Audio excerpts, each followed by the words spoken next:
Welcome to today's live webinar entitled Thinking is Bad? Drive Customer Loyalty by Simplifying Your Service Experience. Today's program is sponsored and presented to you by NanoRep. At this time, I would now like to turn the call over to your presenters. Please go ahead. Thank you, John, and thank you everyone for joining us today. This is Larry King with NanoRep. I look after the sales organization for NanoRep. And I would like to introduce a colleague of mine, Jim Tincher from Heart of the Customer. Jim is the principal and chief mapper of Heart of the Customer and a frequent keynote speaker, consultant, and blogger on customer experience. So we're very fortunate to have Jim join us today. During his career, he has run customer experience programs at companies like Best Buy and United Healthcare Group. And Jim is also an expert in journey mapping. So, Jim, thanks very much for joining us, and let me hand it over to you. Great, Larry. Thanks a lot. So welcome, everybody. If you have questions, you can go ahead and post them online as we go throughout, but we'll really focus towards the end on the Q&A time. In addition, if you would like a copy of this handout, it will be going out afterwards, and we'll be happy to share it with you. We're going to focus today on how thinking is bad and how by making it easy, it can really drive loyalty for your customers. And in those topics, we're going to dive in really to two major topics. First of all, what is customer effort? Or its opposite, simplicity. And so what is it? How do we measure it? And most importantly, well, why do you care? And then from there, we'll move on to 4 steps that you can apply to help target and remove effort from your customer experience to create a simple experience that will really drive that loyalty with your customers. So let's start, first of all, by talking about customer effort. What is it, and why do we care? And I'd like to start with a story. Now, you may recognize the story if you've read the book Outside In, but it's a really great example of how focusing the wrong areas can cost you customers. Now, T-Mobile is known for having a really good experience in terms of comparing with other mobile providers. But they were having a problem where in their call center, they were just getting killed with really bad customer service scores. And the problem was due to challenges with invoicing. People would call up and have a relatively poor call center experience. And so T-Mobile did what most of us would do. They focused on better training. They brought in more reps. They could spend more time on the calls. They hired differently to really bring in the right people to make it a high-quality, great customer service. And they were rewarded with better scores. Scores went way up. People loved the more attention. They loved the better trained reps. Yet, when it came time for renewal, even though their scores were better, they were still losing a lot of customers. And so they found that even though they focused on delighting callers, they all left anyway. Because the challenge was all the effort involved with figuring out invoice issues. And they hadn't solved that real problem.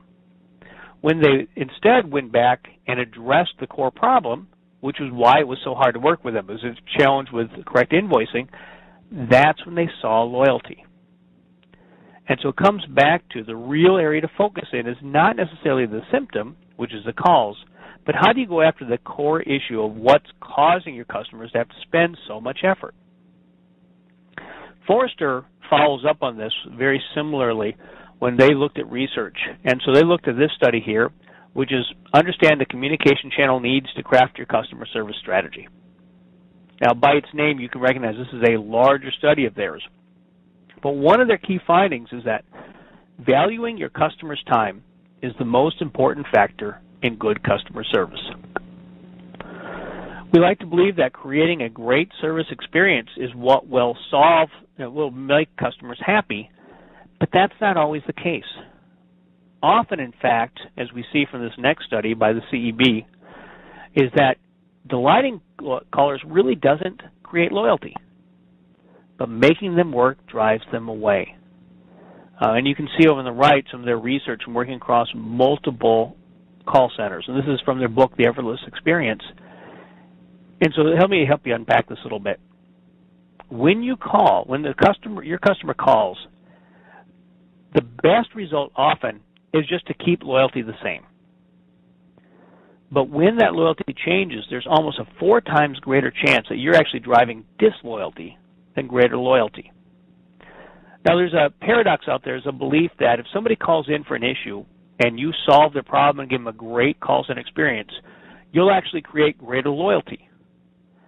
And there are a few industries where that's true, but the research I've seen is that mostly that's a myth, and the CEB backs that up. And their study across call centers across multiple different industries, what they see is that by the time somebody's called you, the best you can do is try to keep loyalty the same, but you have a much greater chance of driving disloyalty, which really drives one question for you, it should be, which is, how hard is it to actually be your customer?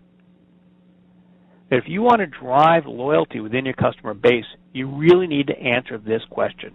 Just how hard is it to work with you?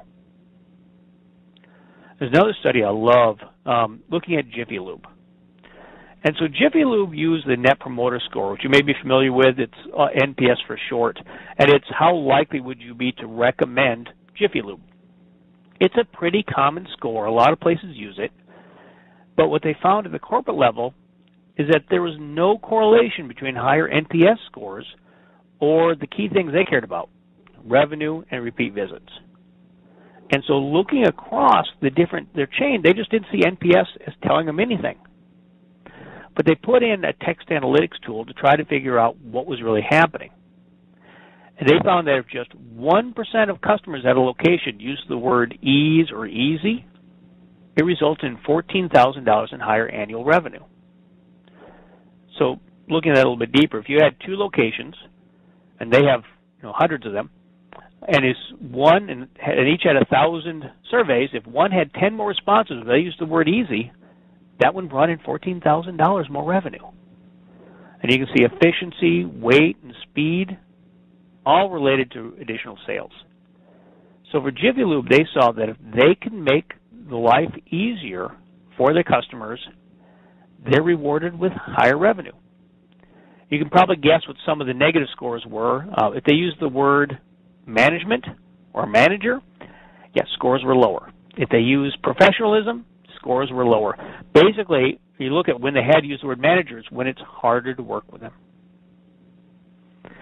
And so we have a poll. We'd like to understand from the callers on the line, for the couple hundred callers who are on here today, we'd like to get your thoughts of today. How do you measure effort? And so go ahead and fill out the answer the survey, and let's see how we're doing.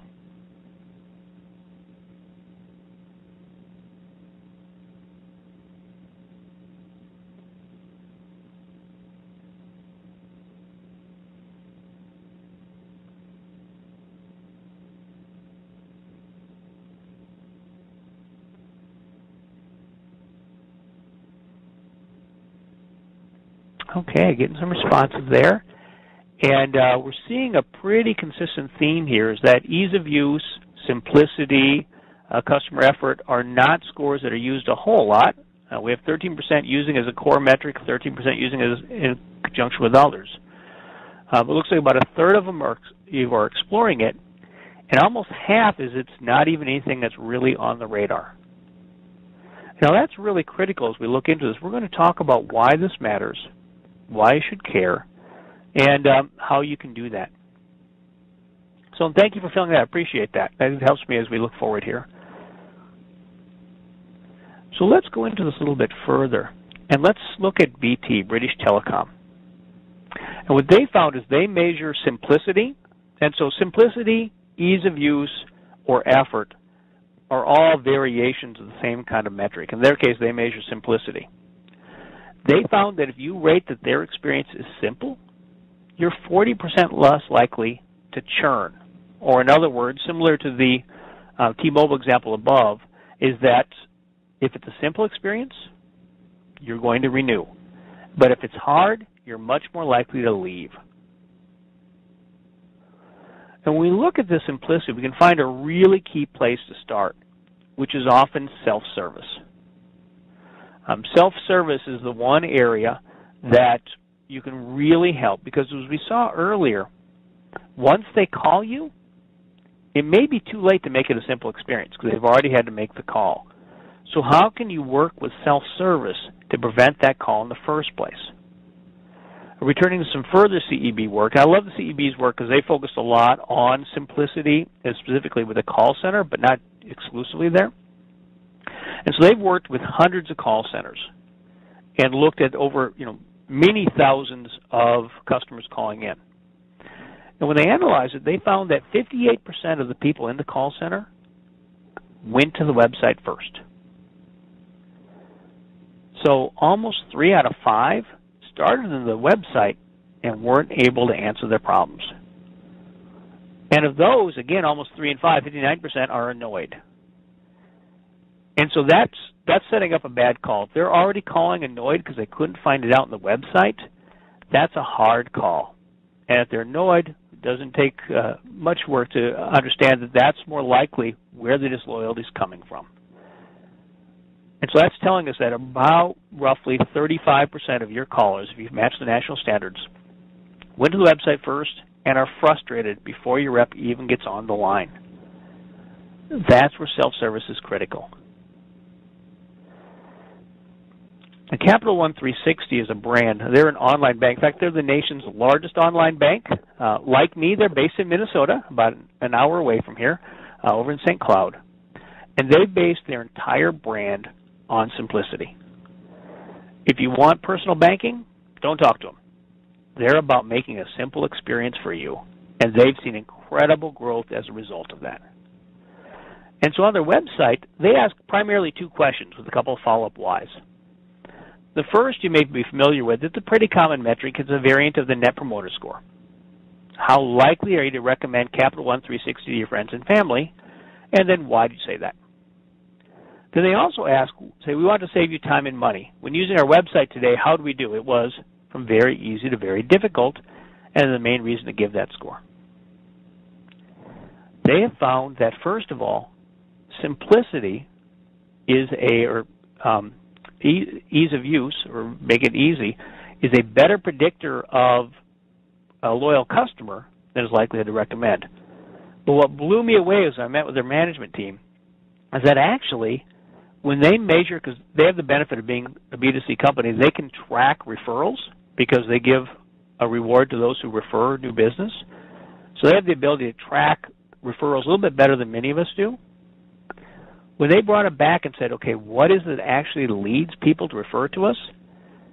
In a rational world, it would be how likely to recommend Capital One 360, because if you say you're likely to recommend, then you probably do recommend. But we don't live in that rational world. In the real world, they found that the second question, how easy it is to use their website, was actually a better predictor of who would recommend them than his likelihood to recommend. And so that first thing is really to understand that customer effort is all about if you can make it easy for your customers. We saw, for example, the T-Mobile case, that's going to be a better key to who stays your customer than is a great call center experience. Call center matters, no question about it. But as we saw, that almost a 4 times likely chance that they're going to become more disloyal after a call. So the key is to stamp out all the effort. As well as that actually leads to better recommendations, better sales. And so then the next thing is, what do we do about it? How do we target remove effort from the experience? In other words, so how do I make it easier for my customers? Well, the heart of the customer, we recommend a 4-step process here: to measure, to map, to target, and of course to solve. Now your first challenge is, where do I reduce effort? How do I know of all the different parts of the experience? How do I know where to focus? And that's where the measure comes in. Now the CEB created the customer effort score. You might be familiar with its first version. The first version asked how much effort was it to do something. And they found that was really confusing for participants. And so about a year ago, they came out with a second version, which is the company made it easy to solve my issue. Now, BT took this, British Telecom took this an extra step. They changed the wording a little bit, but the key thing they did is they marked from 1 to 7. And like a Net Promoter Score, they subtract those who said it was easy, gave it a 6 or 7, and from that they subtract those who said it was hard, a 1 to 3, for the net score. So if 30% of callers said this was really easy, 6 or 7, and 20% said this was hard, 1, 2, or 3, that gives you a net effort score of 10. 30 saying it was easy, minus 20 said it was hard. And again, they found that really predicts their churn. So if you then map that up against your call types, you can say, all right, which call type has the lowest ease of use or the highest difficulty of the contrast? And so you mark that across all your different call types and say, here's where I need to focus. Once you determine where it is, and again, we found, for example, at T-Mobile, that was their invoicing experience. For Capital One 360, their website, logging in, so on. From there, you map your most important journeys. And so we do a lot of work in journey mapping, and people want us to start with the map. We tell them, let's start first by finding out where your effort is. And then let's map out. And you can see in this example, the higher it is, the easier it is. The lower is the effort. And there's some choices in there that have a real impact on how hard it is to be your customer. So journey mapping really helps to isolate what's going on here, and then from there you isolate the most important sources of effort. This example is some work we did with people buying health insurance, individuals signing for new health insurance. And we see for Amanda, one of her personas, she's trying to log in on site, trying to register on site. And you can see, I don't know how to answer some of these questions. Well, that's a moment of truth. For this provider, we see that some people just drop out of the process altogether. In this case, Amanda decided to call, where she waited 15 minutes on hold, and you can see that effort got really hard for her. So in that case, I would recommend for this company is, first of all, focus on that online application. How do you make it easier? And then look at the call center experience as well as the long hold times. So that's your third. First thing we did is use the measurement to determine where's the source of my problem. We use the mapping to tie in to say, okay, what's really happening with this experience? And use the mapping then to say, okay, what are the top sources within there? The last step then is to really go after what's that core problem, solve for the core problem. And so this is coming from the Stanford School of Design and Empathy map. It's just an example of what we use. Often, in order to solve the real problem, you need to focus back in the beginning and say, all right, how do we re-engineer this online application experience to make it easy for my customers? And so go back and solving the real problems, which takes a pretty cross-functional result. Now, let me give an example where we've done this with a client, which is a health savings account company. And they were having real problems with renewals. They actually led the nation in terms of people who didn't renew, and not really where you want to lead. And so when we looked across and measured, we found their website was a real challenge. It wasn't where they thought the problem was, but when we looked at people who were leaving, we found that one of the key issues was the website. So we mapped out the experience and found out what happened, and within the website, the real challenge was the login. Now, when they looked across the health savings account experience and focused on where do we really think we need to focus, website login was nowhere on the radar. But as we walked through this process, we found the real challenge was their login process was very convoluted. But it's just something, again, as the employees, they'd all figured out how to do it. It didn't bother them, but the customers, it really did. And it wasn't a recurring call type because people did it once and then quit. And so by walking through this process, by measuring it to see that the problem was the login, by mapping the experience of the overall website, we're able to target the login's problem and then go after that problem. And so that kind of brings us here then is that the customer effort is really key. By focusing on effort, you can really identify what's causing your customers to churn. Often as well in a sales process, we can find that you may be losing sales opportunities because they're starting doing self-service work and never getting the reps because they're frustrated. And from there then, the 4 steps to target and remove effort are look at that, first of all, let's measure where are your problems. Do a journey map to understand what's happening within that. Target from there to know where to focus. And lastly then, use that in order to know where to solve. And so, Larry, I know you have a case study here about a customer who's really focused on this type of work to really make it easier and really saw some P&L benefits as a result. Can you tell us more about that? I sure can. Jim, we did have one question. Do you want to take a question real quick before I tell a little bit about Zagora? Certainly. The question that came in was, if I don't measure effort today, what are the key indicators that I need to think more about customer problems on my website? Sure. And so you all know you can go ahead and post a question anytime through there. But that's key. It's great if you can measure effort. But you may have issues today where that'll take time to add to it. So what can you use to try to triangulate it? The first thing really is if you can look at, for example, the number of people who are on your website before they call. One thing we've done to the client is actually just add that to their script for a week or two. And just ask, what did you do prior to calling, and find out what % of people are on the website. That'll be a good indicator, and that's something you can implement without having to add new research or change your survey questions. If you're doing existing work, for example, caller satisfaction, then you could tie that into call types, and that might be a good indicator as well. And so you can combine the call types and the surveys to help get there. Or lastly is if a website-only statistic is if you're looking at abandonment on the website where they get halfway through a process and don't finish it, pretty good chance that they're calling you after that, and so you could use that to help isolate where the problems are. Okay, fantastic. All right. Well, Larry, so tell us more about your client here. You bet. So I'm just going to share a brief case study about a NanoRep customer who has really very quickly improved the experience for their online visitors, and as a result is really generating some interesting results on many of the top line and bottom line metrics for their business. But first, a little bit about Zagora, if you're not familiar with them.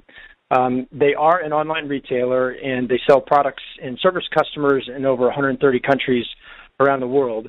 And on their website, they field about 10,000 queries from those customers every single month. What's cool about Zagora is they've got some patented technologies, patented thermofit technology that's enhanced their clothing, which helps to maximize activity and increase calorie burn. So very popular kind of topic and, very active website, if you will, to use a pun there. Their challenge primarily, as you see on the screen here, is how do they reduce their support load without compromising their service, but then also at the same time increase customer engagement. So as the business grows, they need to make sure that they can scale without having to continue to add headcount to deliver the types of quality service that they would like to service all of their customers. So the solution that NanoRep delivered for Zagora enabled them to do exactly that, where they deployed our contextual natural language processing for product Q&A on every page so that visitors can easily answer questions like, what is the color, or how do I wash this, or what is the model wearing under the top in this picture? And then NanoRep is available for these website visitors, which, by the way, can be at any digital property that Zagora owns, so phone, tablet, online, or even a kiosk, or any other touch point physically where a customer might have to interact with the digital capabilities. And at every step along the way in that customer journey, regardless of the shopping page or in the shopping cart or even in their own account, NanoRep is available to answer these questions for the Zagora visitors. And not only can we answer these questions with contextual accuracy, but we're also answering questions about personally relevant and individualized account information. Questions like, what's the status of my order, or can I get a copy of my receipt? The end result, as I mentioned, is quite impressive. Out of the gates, Zagora realized a 50% reduction in support volume and a 40% reduction in website abandonment. And as you can see from Tony's quote on the side of the slide, ultimately Zagora reduced support load by 80% and improved their customer experience and also improved almost every metric along their entire customer journey. And similar to Zagora, NanoRep customers realize these kinds of benefits to the top and bottom line metrics while making it easier for their visitors to show up to any digital property And when they want to just easily get an answer to a question so they can make a purchase decision or they can solve their own problems, and as you've mentioned, Jim, make the experience very simple and easy so that they can continue to be a very loyal customer, and they're not stacking the deck against the call center agents when they get frustrated or annoyed and have to call into the call center. This slide is representative of the typical kinds of results that our customers get. Well, great. Right. We have a couple questions here I'd like to bring on. Actually, John, can you let our callers know how they could use the voice system to get questions as well? Great. In the meantime, we've had two questions here. Great questions. First of all, we're in a B2B environment with limited self-service opportunities. What do you recommend to promote self-service? I'm going to interpret a little bit here, but I think likely what's happening is probably the service today comes through your sales rep is my guess. I had a client where that was a real challenge. They were a B2B software company, and they found their sales reps are spending a lot of time doing service. And the first thing with that is that it took some work to train the sales reps to understand that it was actually in the customer's best interest, because the sales rep would have to spend time tracking down answers to drive them right to the website. And so that began, first of all, with training of the sales reps and helping them to understand that from their perspective, because the sales reps want to help. That's their role, especially in a B2B environment. The first one is to help understand from an incentive standpoint, it was actually better for the rep not to take that call, as well as better for the client, because the client then had to wait while the sales rep tracked down the right people, got the answer, found time to call the client back. And so they went through a process of really focusing on incentives that it was better to drive them to the website because clients could answer more quickly, and then from there they could call a rep if needed. And so it came down to helping convince the sales reps that it was actually less effort for the customer, simpler for them to go right to the website. And they found it took about 6 to 8 months, but they were able to start changing that behavior, as well as then they focus on making that a great experience on the website to allow people to get their problems solved there. So the second thing is, could you please explain the mapping part of customer effort? And that could easily be its own webinar. That's what we do a lot at Heart of the Customer, is focus on that mapping. But the key thing is to understand this is a qualitative research. And what we do is we work with clients to, first of all, start with journaling to help get all the steps they go to, and then finish that up with, in a B2B environment, usually a one-to-one interview. On a B2C, it's often focus groups, and it varies, sometimes ethnographies, but to understand what is the experience they're actually going through, and by combining the journaling along with the qualitative research, we're able to really understand what does that journey look like, what are the sources of friction and effort, and then focus on how to reduce it from there. And again, and if you actually Google Journey Map, you'll be able to find our white paper at Heart of the Customer. It talks a little bit more about how to go into there and study that, and wealth of information on how to map out that experience.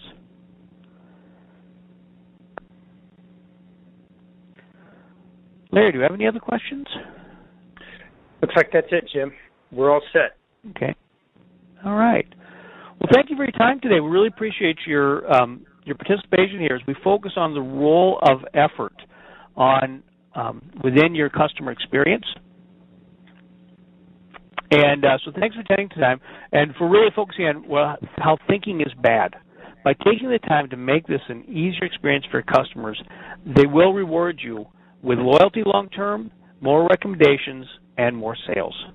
Again, we'll be sending out the deck to all the participants, and thank you for your participation today. Thank you. If you enjoyed today's program and would like more information from NanoRep, please email Dana Ilovich at DANAI at nanorep.com.